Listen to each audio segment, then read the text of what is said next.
Dan kehadiran ISIS menurut Hillary Clinton adalah untuk membuat Timur Tengah terus bergejolak.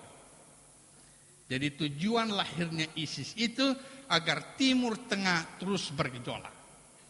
Olehnya itu saya menghimbau kepada umat Islam di Sulawesi Tengah, umat Islam di mana saja berada, jangan ikut-ikutan mendukung ISIS, apalagi mengatasnamakan agama Islam, karena ISIS itu bertentangan dengan ajaran agama Islam dan bertentangan dengan semua ajaran agama-agama yang ada di dunia. Baik, jamaah sekalian yang dimuliakan oleh Allah Subhanahu wa taala. Saya kembali ke minal aidin wal faizin dulu. Ucapan minal aidin wal faizin ini kenapa ulama di Indonesia pakai pada saat Idul Fitri? Ucapan ini pernah dipakai oleh Rasulullah ketika beliau kembali dari perang Badar. Jadi ketika Nabi kembali dari perang Badar dan menang, beliau mengatakan kepada sahabat-sahabatnya, minal aidin wal faizin. Kita baru kembali dari peperangan.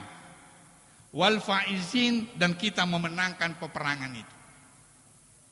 Dan Nabi pernah mengeluarkan hadis, raja'na minal jihadil asgar ilal jihadil akbar wa huwa jihadun nafs. Kita kembali dari perang kecil. Jadi setelah Nabi mengucapkan minal aidin tadi, lalu Nabi mengatakan kita kembali dari perang kecil menuju peperangan yang lebih besar, yaitu mengendalikan hawa nafsu. Maka ulama-ulama di Indonesia mengatakan jihadun nafs, mengendalikan hawa nafsu itu kita lakukan pada waktu bulan Ramadan. Maka itulah yang kemudian sesudah selesai Ramadan, kata ulama di Indonesia, yang pantas kita ucapkan minal aidin wal faizin. Kita baru kembali dari perang kecil, kita menuju kepada perang yang besar, yaitu jihad nafs. Maka kita bilang kita kembali dari perang yang besar dan kita memenangkan peperangan melawan hawa nafsu. Itulah analognya kenapa ulama di Indonesia menggunakan minal aidin wal faizin. Bahkan ditambah lagi wal makbulin wa kullu amin wa antum bi khair. Biasa kalau kita baku dapat terus itu orang ambil semua ini pernyataan, kita kalang kabut. Dia bilang minal aidin wal faizin wal makbulin wa kullu amin. Mau apa? Aku jawab. Olehnya itu jawabannya sederhana saja kalau dia ambil semua itu. Kalau dia bilang minal aidin wal faizin wal maghfulin wa kullu amin wa antum bi khair, kita jawab saja amin ya rabbal alamin. Memang memang itu jawaban. Karena doa. Alhamdulillah kita baru kembali dari melawan hawa nafsu. Kita menang. Wal maqbulin, semoga amal ibadah kita selama bulan Ramadan diterima oleh Allah Subhanahu wa taala.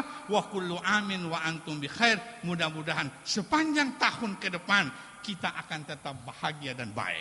Maka kita jawab amin ya rabbal alamin.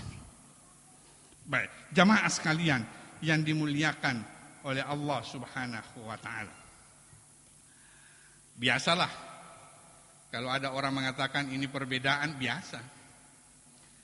Kalau ada orang yang juga tidak mau pakai minal aidin, tidak apa-apa. Kalau dia mau pakai Id Mubarak, silakan. Asal jangan Husni Mubarak. Kalau cuma Id Mubarak tidak apa-apa, artinya sama juga. Itulah sebabnya di dalam Islam perbedaan pendapat itu adalah hal yang biasa. Yang luar biasa itu kalau perbedaan pendapatan.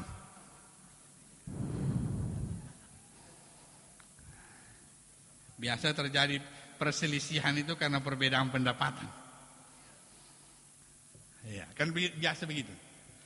Bahkan ada orang menyalahi pendapat. Iya kan?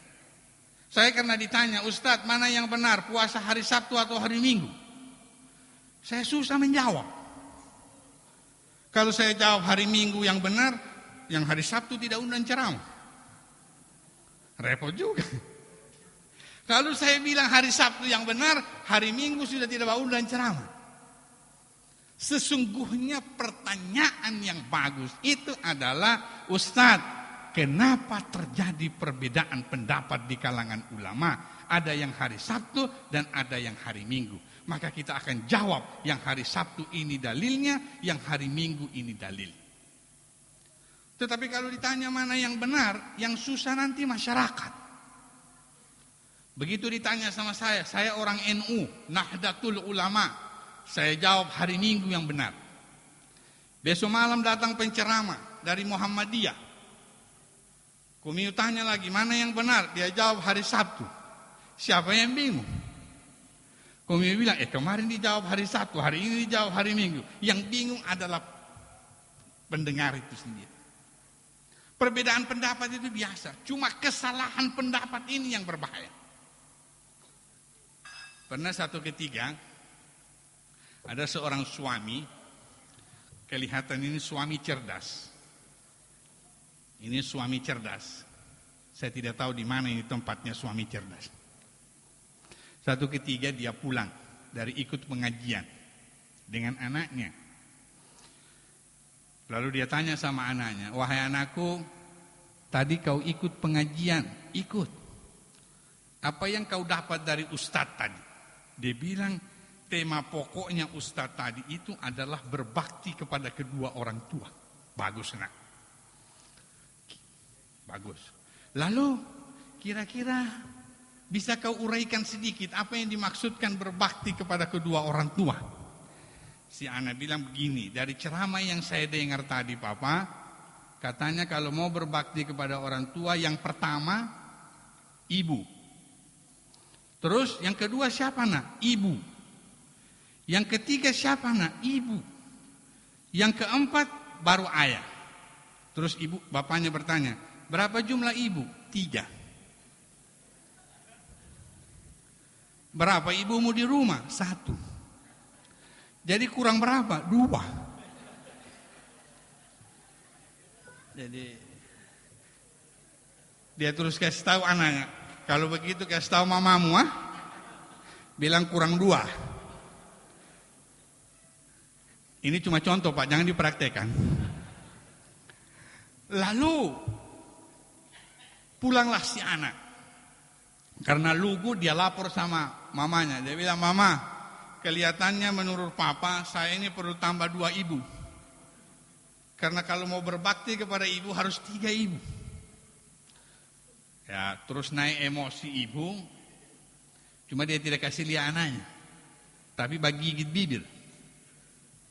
Lalu ibunya bilang, oke lah kalau begitu, kau sekarang lihat mama ini lagi masak apa.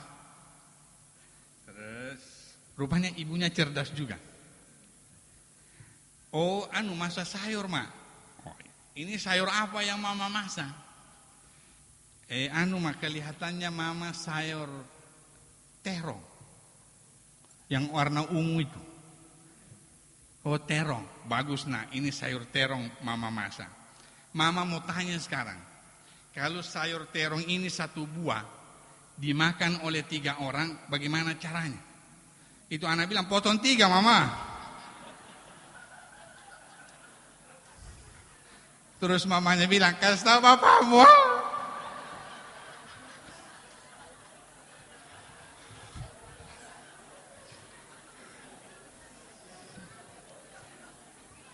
Jamaah sekalian, masih ada sambungannya.